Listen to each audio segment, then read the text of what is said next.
میں تو یہ کہتا ہوں یہ ثواب والا جو کانسیپٹ ہے نا، یعنی ثواب کو اپنا مقصد بنانا، اپنی نیت میں صرف ثواب کو رکھنا، اس نے بہت زیادہ ہمیں نقصان پہنچایا ہے۔ دنیا کی چیز فوت ہو جائے وہ پھر آ جائے گی، اس کی اتنی قدر اور اہمیت نہیں کہ ہماری آنکھوں کے آنسو اس کے لیے گریں۔ ان آنسو کو وقف کر دیا جائے امام حسین علیہ السلام کے۔ اس دن عزادار امام حسین علیہ السلام، شیعہ اہل بیت علیہ السلام، محب امیر المومنین مسکرا رہا ہوگا۔ ماتمی ہی نمازی ہے اور نمازی ہی ماتمی ہے۔ ماتمی کو نمازی ہونا چاہیے، نمازی کو ماتمی ہونا چاہیے۔ انہی کے ذکر کے زیر سایہ اگر کوئی نماز کی تزیین کرے، نماز کی توہین کرے، نماز کو چھوٹا دکھانے کی کوشش کرے، تو یہ تو خود امام حسین علیہ السلام کی مخالفت ہوگی۔ اے مقرر، بے نمازی قوم کو یہ بھی بتا، ملکہ جنت ہے پھر بھی ہے نمازی فاطمہ۔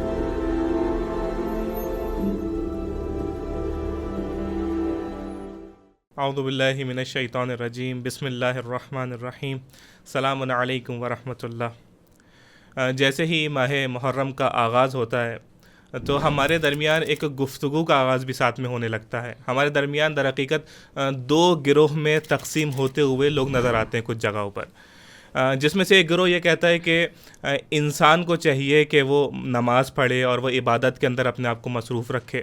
ایک گروہ اس طریقے سے بھی ہمیں نظر آتا ہے، وہ کہتا ہے کہ ہماری اصل نماز دیکھا جائے تو وہ یہی ماتم ہے اور ہمیں ماتم کرنا چاہیے، امام حسین کے لیے ماتم کرنا چاہیے، اور در حقیقت یہ ماتم کر کے ہی ہم نماز کا حق ادا کر رہے ہیں۔ اس کے اوپر گفتگو کرنے کے لیے ہمارے ساتھ موجود ہیں مولانا عابد رضا نوشاد صاحب۔ مولانا السلام علیکم ورحمۃ اللہ۔ السلام ورحمۃ اللہ۔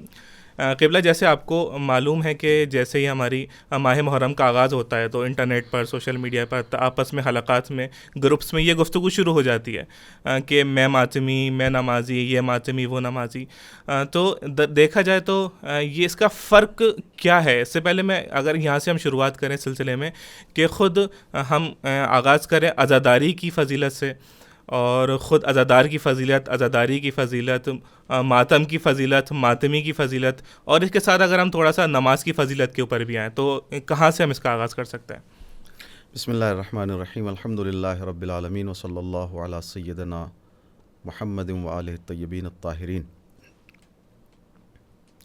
بالکل ایسا ہی ہے کہ جب بھی ایام عزا کا موقع آتا ہے یا اس طرح کی دوسری مناسبتیں بھی آتی ہیں تو اس سے متعلق جو سوالات ہوتے ہیں، جو شبہات ہوتے ہیں، یا یوں کہوں کہ بعض اوقات جو فتنہ انگیزیاں ہوتی ہیں وہ اپنا سر اٹھانا شروع کر دیتی ہیں۔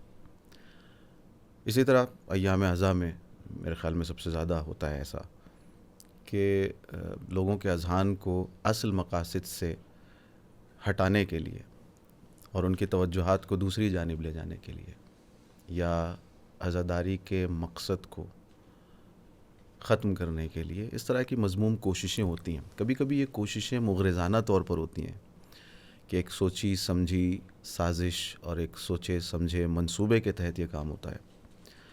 کبھی کبھی نہیں، کبھی کبھی غفلت کی وجہ سے ایسا ہوتا ہے، کبھی کبھی خامخواہ کی بحثوں میں پڑ جانے کی عادت کی وجہ سے ایسا ہوتا ہے، نادانی کی وجہ سے ایسا ہوتا ہے، یا ماحول کچھ ایسا ہوتا ہے کہ کسی کے مفاد اس چیز سے ذاتی مفادات وابستہ ہوتے ہیں، لہٰذا اس چیز کو جو ہے مورد گفتگو قرار دیتا ہے، یا معاشرے میں گویا لوگوں کے ذہن میں وہ شبہہ یا وہ اشکال، وہ اعتراض، وہ ڈاؤٹ جو ہے ڈالتا ہے اس کے ذہن میں۔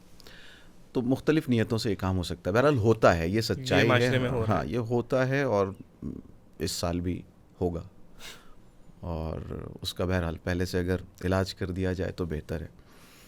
بس یہ ہے کہ یہ علاج کس طرح سے لوگوں تک پہنچایا جائے۔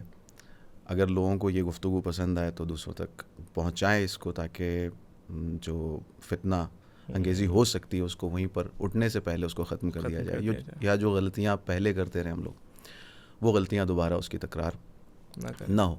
گفتگو کریں گے اس موضوع پر، بالخصوص یہ ماتمی اور نمازی وغیرہ کا جو خامخواہ کا ایک مسئلہ کھڑا کر دیا جاتا ہے، اس پر ہم گفتگو کریں گے۔ خود عزاداری ایک بہت ہی مقدس عمل ہے، اور روایات سے یہ ثابت ہے کہ یہ عبادت ہے، یہ اللہ کی بندگی ہے، یہ بہت سارے ثواب ہیں اس کے اندر، اور گناہوں کی بخشش عزاداری کے ذریعے، امام حسین علیہ السلام پر گریے کے ذریعے، یہ روایات سے ثابت ہیں یہ باتیں تمام۔ اور دوسری طرف نماز کی اہمیت بھی اپنی جگہ مسلم ہے، ایک واجب امر ہے. اللہ سبحانہ و تعالیٰ نے قرآن میں، روایات میں، احادیث میں سب جگہ یہ حکم ملتا ہے نماز کا، اس کی اصل وجوب کا حکم ملتا ہے، اس کی شرائط، اس کے آداب.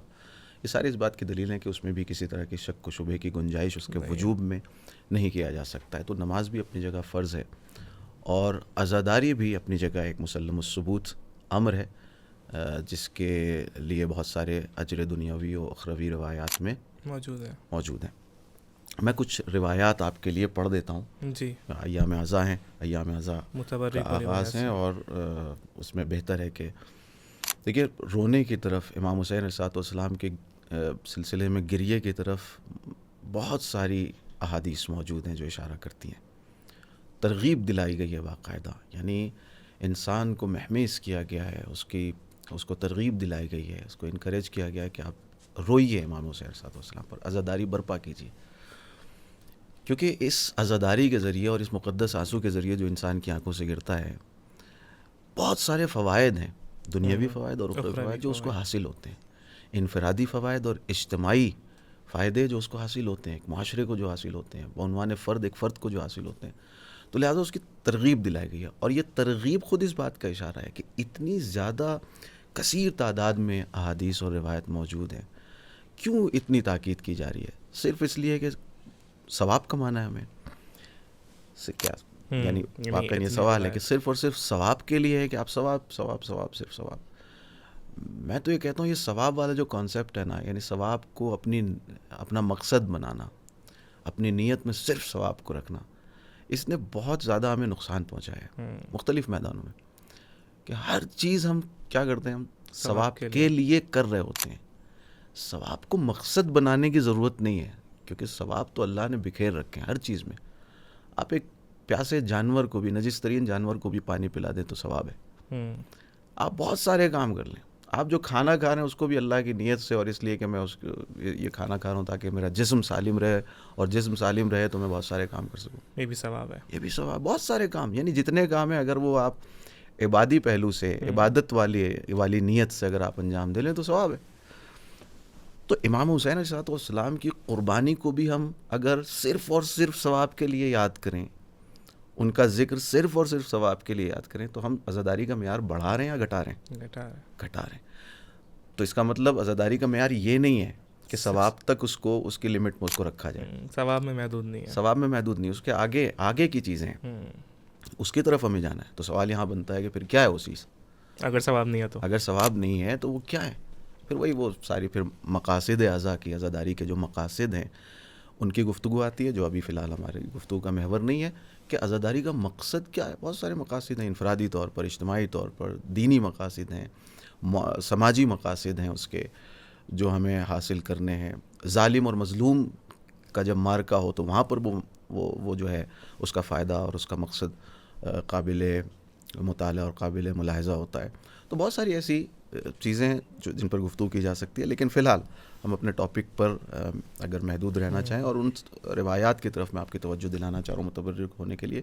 ایک تو وہی مشہور امام علی رضا علیہ السلام کی حدیث ہے جو آپ نے ابن شبیب کو فرمائی تھی. ابن شبیب ان کنت باکیا لشیء فابک للحسین علیہ السلام، اگر کسی چیز پر گریہ کرنا چاہتے ہو تو امام حسین علیہ السلام پر گریہ کرو. یہ گریہ کی ترغیب ایک امام معصوم اپنے ایک صحابی کو، اپنے ایک جاننے والے کو دلا رہا ہے. اور یہ پیغام ہے ہم سب کے لیے کہ اگر کسی چیز پر گریہ کرنا ہے تو وہ مظلومیت اہل بیت علیہ السلام ہے. دنیا کی چیز فوت ہو جائے وہ پھر آ جائے گی، اس کی اتنی قدر اور اہمیت نہیں کہ ہمارے یہ آنکھوں کے آنسو اس کے لیے گریں. ان آنسو کو وقف کر دیا جائے امام حسین علیہ السلام کے لیے، محمد و آل محمد علیہ السلام کے لیے. اسی طرح فرماتے ہیں ابن شبیب ان بکیت علی الحسین علیہ السلام حتی تصیر دموعک علی خدیک غفر اللہ لک کل ذنب اذنبتہ صغیرا کان او کبیرا قلیلا کان او کثیرا. اگر تم امام حسین علیہ السلام کے غم کو یاد کر کے، ان کی مصیبت کو یاد کر کے روتے ہو اور تمہارے آنسو ان آنکھوں کی قید سے نکل کر تمہارے رخسار پر آ جاتے ہیں، تو اس کا نتیجہ جانتے ہو کیا؟ اس کا نتیجہ یہ ہے کہ تمہارے تمام گناہوں کو اللہ سبحانہ و تعالیٰ معاف کر دے گا، چاہے وہ چھوٹے ہوں چاہے بڑے ہوں یا بڑے ہوں، کم ہوں یا زیادہ ہوں. یہ بہت بڑی ترغیب ہے. کہاں مطلب گناہوں کو معاف کروانے کے لیے کتنی انسان کو زحمتیں کرنی پڑتی ہیں، کتنا گڑ گڑانا پڑتا ہے اللہ کی بارگاہ میں، کتنا رونا پڑتا ہے، کتنے حقوق ادا کرنے ہوتے ہیں، بہت کچھ. یہاں کہا جا رہا ہے کہ تم امام حسین علیہ الصلوۃ والسلام پر آنسو بہاؤ، تمہارے سارے گناہ معاف کر دیے جائیں گے. البتہ جو اگر کچھ مظالم کیے ہیں، حقوق الناس پامال کیے، وہ اپنی جگہ اس کو تو ادا کرنا ہوگا، جی. بشرطہ وہ شروطیں ہیں. یہ جتنی روایتیں اپنی شرائط کے ساتھ ہیں. اسی طرح امالی شیخ طوسی میں یہ روایت ہے امام جعفر صادق علیہ الصلوۃ والسلام سے، فرماتے ہیں کل الجزع والبکاء مکروہ، ہر طرح کا گریہ اور جزع و فضا کرنا مکروہ ہے. سوى الجزع والبکاء علی الحسین علیہ السلام، سوائے امام حسین علیہ السلام کے لیے جو گریہ کیا جاتا ہے، اس کے سوا جتنے بھی گریے ہیں، جتنا بھی جہاں بھی جزع کیا جائے، جزع و فضا کیا جائے، دنیا چلی گئی، فلاں چیز کھو گئی، فلاں، اس پر جو جزع کرتا ہے انسان، اس جزع کو مکروہ مانا گیا، مذمت کی گئی ہے. لیکن امام حسین علیہ الصلوۃ والسلام کے سلسلے میں اگر کوئی جزع کرتا ہے، اگر اپنے آپ کو تماچے مارتا ہے، گریبان بھی چاک کرتا ہے، اس کو جزع کہتے ہیں، تو یہاں پر اس کی اجازت ہے. نہ صرف یہ کہ مکروہ نہیں ہے، فإنہ فیہ مأجور، بلکہ یہاں پر اس کے لیے اجر بھی رکھا گیا ہے، اجر رکھا گیا ہے. اسی طرح فرماتے ہیں امام رضا علیہ الصلوۃ والسلام من تذکر مصابنا فبکا وابکا، ہماری مصیبتوں کو یاد کر کے کوئی اگر روتا ہے اور رلاتا ہے، لم تبکی عینہ یوم تبکی العیون، اس کی آنکھیں اس دن گریہ نہیں کریں گی جس دن ہر آنکھ رو رہی ہوگی. وہ کون سا دن ہوگا؟ قیامت کا دن. قیامت کا دن وہ ہوگا جہاں آہ و حسرت و نالہ و فریاد. لیکن اس دن عزادار امام حسین علیہ الصلوۃ والسلام، شیعہ اہل بیت علیہ الصلوۃ والسلام، محب امیر المومنین مسکرا رہا ہوگا. سبحان اللہ. جب ساری آنکھیں رو رہی ہوں گی، یہ مسکرا رہا ہوگا، اس کی آنکھوں میں چمک ہوگی، امام حسین کے اوپر گریہ کیا ہے اس لیے. اور بھی روایات ہیں، میرے خیال میں وقت میں اتنی گنجائش نہیں ہے، لہٰذا میں جی ان روایت کو کبھی کسی اور موقع کے لیے چھوڑ دیتا ہوں. انشاءاللہ. اب آئیے اس طرف گفتگو کر لیتے ہیں. یہ تو عزاداری کی وجہ ہے. میں نے شروع میں عرض کیا کہ نماز بھی اپنی جگہ وہ واجب ہے. یہ کلی طور پر یہ جو تفکیک کی جاتی ہے نا کہ ماتمی اور نمازی، مع الاسف یہ شروع ہو گیا ہے، پہلے نہیں تھا ایسا کچھ بھی. بہت سارے شبہات جو ہے نا، وہ آج کل جو میڈیا نے ترقی کی ہے اور سوشل میڈیا نے، اس کی دین ہے. اب انسان کے پہلے کیا ہوتا تھا، پہلے کسی انسان کے ذہن میں، کسی فتین کے ذہن میں کوئی فطور آیا تو اسی تک محدود رہتا تھا، یا اس کی چوپال اور اس کے آس پاس جو لوگ بیٹھنے والے ہوتے تھے وہیں تک محدود رہتا تھا. اب ایک کمرہ چاہیے اور ایک کیمرہ چاہیے، اور جس کے ذہن میں جو آ رہا ہے، جس کی زبان پہ جو آ رہا ہے، وہ بیٹھ کے شروع کر دے رہا ہے. سب علامہ دہر بنے ہوئے ہیں، سب دین کے اندر جو ہے انٹرفیئر ایسا کر رہے ہیں جبکہ اس کے بیسکس سے آشنا نہیں ہے، واقفیت نہیں ہے. اس چیز کو رکنا چاہیے. سوشل میڈیا نے بہت ساری چیزیں دی بھی ہیں معاشرے کو، بہت اچھے ماحول بھی فراہم کی، اچھی باتیں بھی پہنچائی ہیں، لیکن اس کے ساتھ ساتھ برائیاں بھی بہت پھیلائی ہیں. اخلاقی برائیاں ہوں یا اس طرح کی فکری اور عقیدتی انحراف ہو، اس کو بھی پھیلانے میں اس نے کردار ادا کیا. ورنہ آج سے 15 سال 17 سال پہلے آپ چلے جائیں تو کہاں اس طرح کی گہما گہمی، یا کہتے ہیں کہ اختلاف، اس طرح کا اختلاف، اس طرح کی چپقلش، اس طرح کی گروہ بندیاں، ایک دوسرے پہ لعنت ملامت عزاداروں کے درمیان کہاں تھی، شیعوں کے درمیان کہاں تھی. شاید کسی گاؤں میں کونے میں کہیں ہوتا ہو تو وہیں تک محدود تھا، لیکن ابھی دنیا جانتی ہے. ہاں، یہ چیز، اس چیز کو روکنے کی ضرورت ہے. اسی کی ایک مثال ہے یہ ماتمی نمازی. یہ کہاں سے آیا؟ گروپس. یہ کہاں سے آیا ماتمی اور نمازی؟ پہلے تو نہیں تھا، یہ ابھی کی ایجاد ہے. یقیناً اس میں ہاتھ ہے دشمن کا، دشمنان اسلام کا، دشمنان تشیع کا، دشمنان انسانیت کا، ہاتھ ہے ان کا.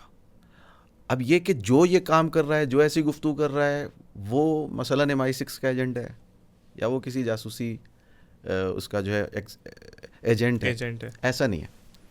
ایجنٹ تو کچھ ہوتے ہیں، سارے ایجنٹ بن جائیں تو ان کا تو سارا منصوبہ ہی فیل ہو جائے گا. ایجنٹ تو بڑے رازدار لوگ ہوتے ہیں، وہ تو سامنے بھی نہیں آتے، ان کو تو کوئی پہچانتا بھی نہیں ہے عموماً.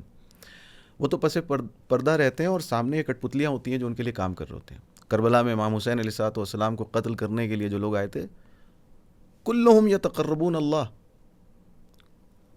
امام حسین علیہ الصلوۃ والسلام کے خون سے، ان کا خون گرا کر، بہا کر اللہ کا تقرب حاصل کرنا چاہ رہے تھے.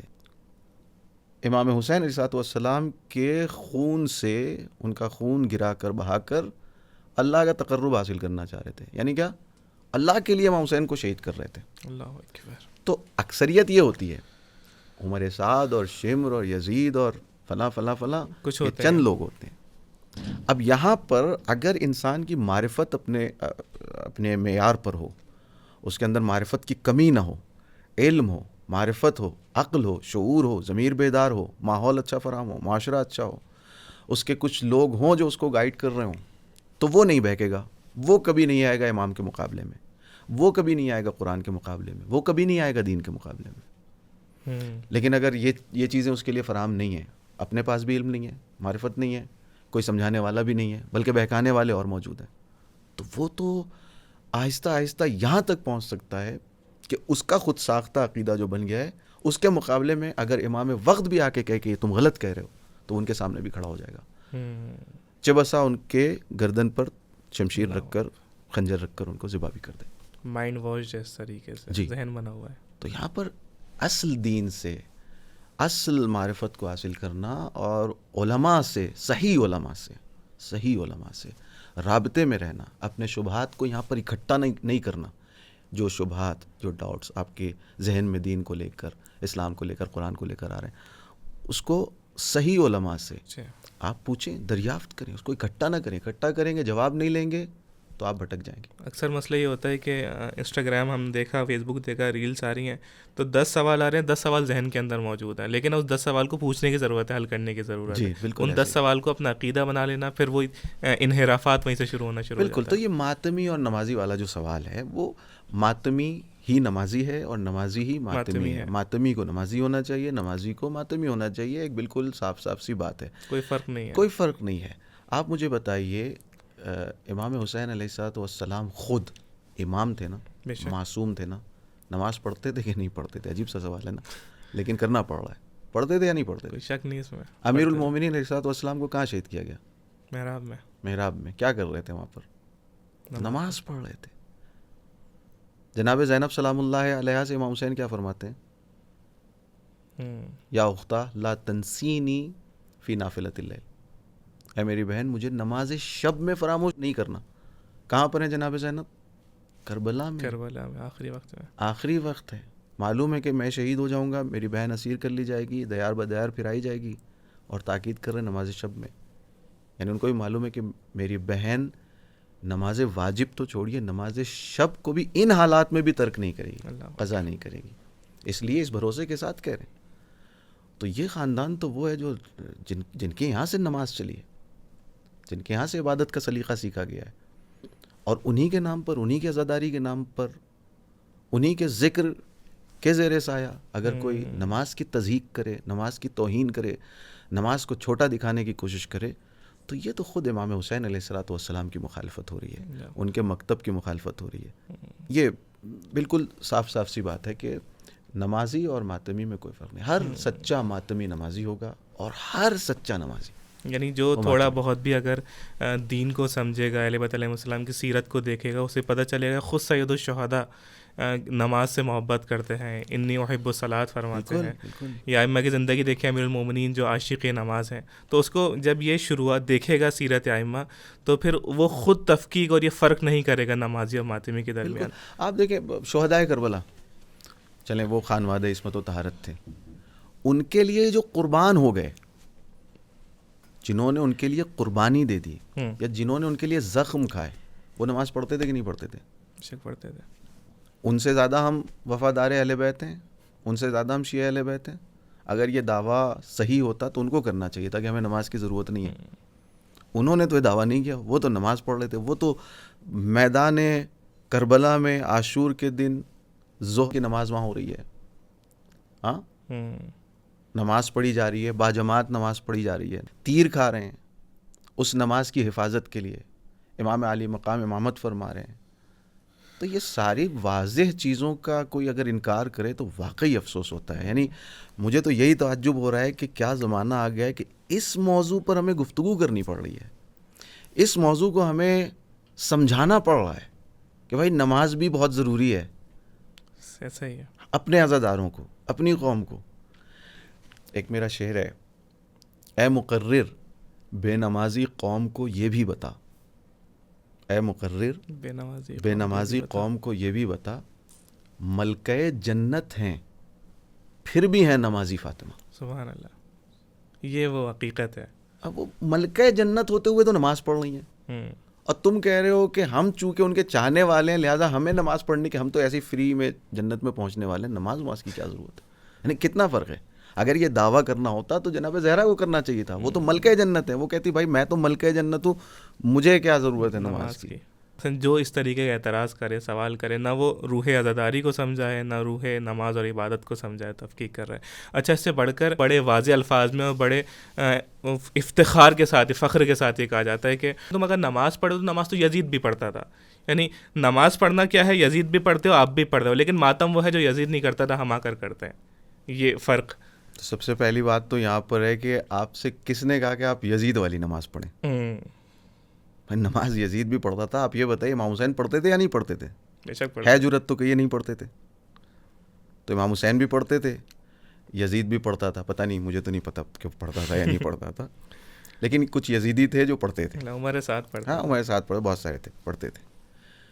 لیکن امام حسین بھی پڑھتے تھے، حضرت عباس بھی پڑھتے تھے، جناب زینب بھی پڑھتی تھی، امیر المومنین بھی پڑھتے تھے، حضرت زہرا بھی پڑھتی تھیں، حضرت علی اکبر بھی پڑھتے تھے. پڑھتے تھے یا نہیں پڑھتے تھے؟ ہے کسی میں جرت جو کہہ سکے کہ وہ لوگ نماز نہیں پڑھتے تھے؟ نماز پڑھتے تھے. تو آپ امام حسین والی نماز پڑھیے نا، لشکر حسینی والی نماز پڑھیے نا. آپ وہ نماز پڑھیے نا کہ جو علی والے پڑھا کرتے ہیں، جس کے قبولیت کی شرط ولایت امیر المومنین علیہ الصلوۃ والسلام ہے. وہ نماز کیوں نہیں پڑھتے آپ؟ اس کو کس دلیل کی بنیاد پر آپ رد کرتے ہیں؟ نماز کی تو اتنی اہمیت ہے کہ روایت میں آیا کہ اگر نماز قبول ہوگی تو سارے اعمال قبول ہوں گے، اگر نماز قبول نہیں ہوگی، رد کر دی جائے گی تو سارے اعمال رد کر دیے جائیں گے. یہ کون سی نماز ہے؟ یہ یزید والی نماز ہے، ولایت والی نماز ہے. یہ ولایت والی نماز ہے، یہ امام حسین والی نماز ہے، یہ امیر المومنین علیہ الصلوۃ والسلام، اہل بیت اطہار علیہ الصلوۃ والسلام والی نماز ہے. تو آپ وہ نماز پڑھیے. اور دوسری بات، اگر آپ سے کوئی یہ جو جس نے سوال کیا، جو اس طرح کے اعتراضات پھیلاتے ہیں، ان سے اگر کوئی پلٹ کے یہ پوچھ لے کہ آپ کہہ رہے ہیں کہ ماتم کرو، نماز نہیں پڑھو، اس لیے کہ نماز تو یزید بھی پڑھتا تھا، تو اس کا تو جواب ہو گیا کہ آپ امام حسین علیہ الصلوۃ والسلام والی نماز پڑھیے. اگر آپ سے پلٹ کے وہ یہ پوچھ لے کہ بھائی ماتم بھی تو کوفی بھی تو ماتم کر رہے تھے، اہل کوفہ بھی تو گریا کر رہے تھے جب قافلہ پہنچا تھا لٹ کے وہاں پہ، تو جناب زینب نے تو کوئی تعریف نہیں کی ان کی، ڈانٹ دیا. اگر کوئی پلٹ کے آپ سے کہے کہ آپ بھی ماتم کر رہے ہیں، اہل کوفہ بھی ماتم کر رہے تھے، تب آپ کیا کہیں گے؟ آپ یہی کہیں گے نا کہ بھائی ان کے ماتم میں اور ہمارے ماتم میں فرق ہے. تو اسی طرح یزید کی نماز میں، بنی امیہ کی نماز میں، اور اہل بیت طاہرین محمد و آل محمد علیہ الصلوۃ والسلام کی نماز میں جو روح نماز ہے، فرق ہے. ہمیں وہ نماز پڑھنی ہے، وہ نہیں پڑھنی. یعنی وہ ایگزیجریشن یا مبالغہ آرائی کرنا، وہ فرق نہ کرنا ولایت کے ساتھ نماز اور بغیر ولایت کے ساتھ نماز کے. جی. اچھا، دیکھا جائے تو اس کے اندر اختلاف، جو شروعات ہوئی اختلاف کی، جیسے آپ نے کہا کہ جب سے سوشل میڈیا آیا تو اختلاف اور بڑھ کے آنے لگا، جبکہ ہے ہی نہیں اختلاف در حقیقت. تو یہ جو اختلاف ہوتا ہے، یہ دیکھا جائے کہ فقی مسئلے کی بنا پر اختلاف ہے. مثال کے طور پر کسی کی کوئی تقلید کرے اس سلسلے میں، یا عقیدتی اختلاف اس کے اندر پیش نظر آتا ہے. یہ اختلاف ایسی کسی بھی سبب کی وجہ سے نہیں ہے. اس اختلاف کا اصلی سبب دشمن کی فتنہ گری ہے. دشمن منصوبے بناتا ہے، ایجنسیز ہیں، جاسوسی اڈے ہیں، MI6 ہے، CIA ہے، موساد ہے، یہ ساری چیزیں موجود ہیں. یہ پلاننگ کرتے ہیں اور ہمارے ہاں شبہے، اعتراضات، ڈاؤٹس کریٹ کرتے ہیں.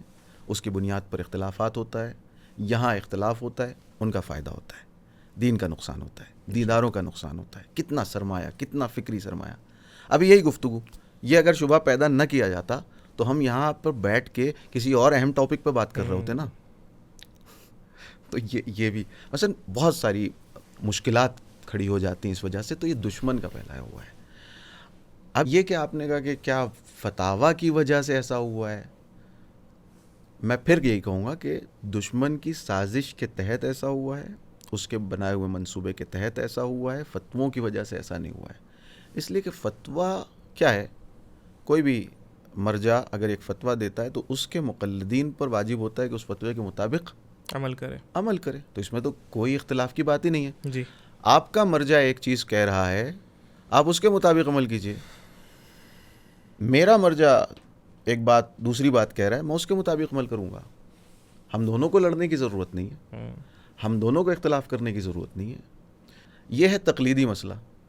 لڑنے کی کوئی ضرورت نہیں ہے, آپ اس کے مطابق عمل کیجئے, دوسرا اپنے مرجع کے مطابق عمل کرے. اختلاف ہوگا ہی نہیں. تو اختلاف آیا کیسے؟ اختلاف دشمن کی سازش اور ہماری طرف سے کچھ لوگوں کی نادانی یا غفلت, یہ دونوں جب یکجا ہوئیں تو اس طرح کا اختلاف وجود میں آیا. اب کیونکہ وقت بھی ہو رہا ہے, آخری سوال کی طرف میں آؤں, اور کیونکہ در حقیقت دیکھا جائے نتیجہ ہو جائے گا تمام بحث کا, جو ہم نے کہا کہ اختلاف خود بنایا گیا, در حقیقت اختلاف نہیں ہے, لیکن جو بنایا بھی گیا اس کے اندر بھی ظاہری طور پر تو اختلاف ہے. تو اس کو کیسے دور کیا جا سکتا ہے؟ کیونکہ ہمارا ہدف تو یہ ہے کہ سب لوگ مل کر ایک ساتھ اب عبداللہ الحسین کی عزاداری میں آگے بڑھیں اور اس اصلی ہدف اور مقصد کی طرف جائیں. تو یہ پیار محبت کے ساتھ ہو سکتا ہے یا تنقیدی گفتگو کے ساتھ ہو سکتا ہے, آپس میں ایک ساتھ بیٹھ کر کیسے اس کو ہم ملا کر آپس میں دونوں کو ملا کر ایک ساتھ لے کر جا سکتے ہیں آگے؟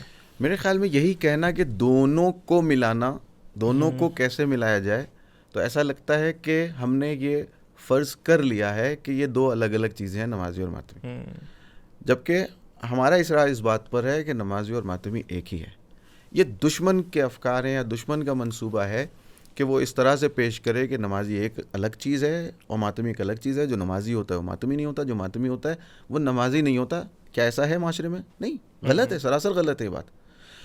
ماتمی نماز بھی پڑھتا ہے اور اہل نماز ماتمی ہوتے ہیں, یہ بالکل اپنی جگہ درست بات ہے. تو یہ اختلاف ڈالنا, میں بار بار تاکید کر رہا ہوں, یہ درست نہیں ہے.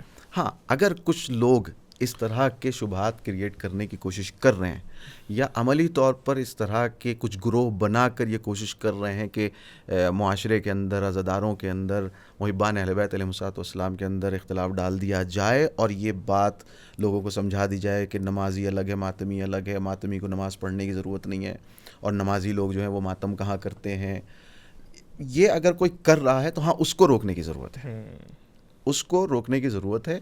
اور اس کو روکنا میرے خیال میں جہاں پر پیار اور محبت سے سمجھایا جا سکے وہاں پر پیار اور محبت سے سمجھایا جائے, یا کم سے کم اگر وہ شخص جو اصل فتنہ انگیزی کر رہا ہے, شیطانی کر رہا ہے, شیطان ہے خود, جو ایجنٹ ہے, اگر اس کو نہیں سمجھایا جا سکتا, اس سے نا امیدی سی ہو گئی ہے, تو جو لوگ اس کے جھانسے میں آئیں, اس کے بہکاوے میں آئیں, ان کو ہم سمجھانے کی کوشش کریں. روشن گری, علم کی روشنی, معرفت کی روشنی, عقل و شعور کی روشنی پھیلانے کی کوشش کریں.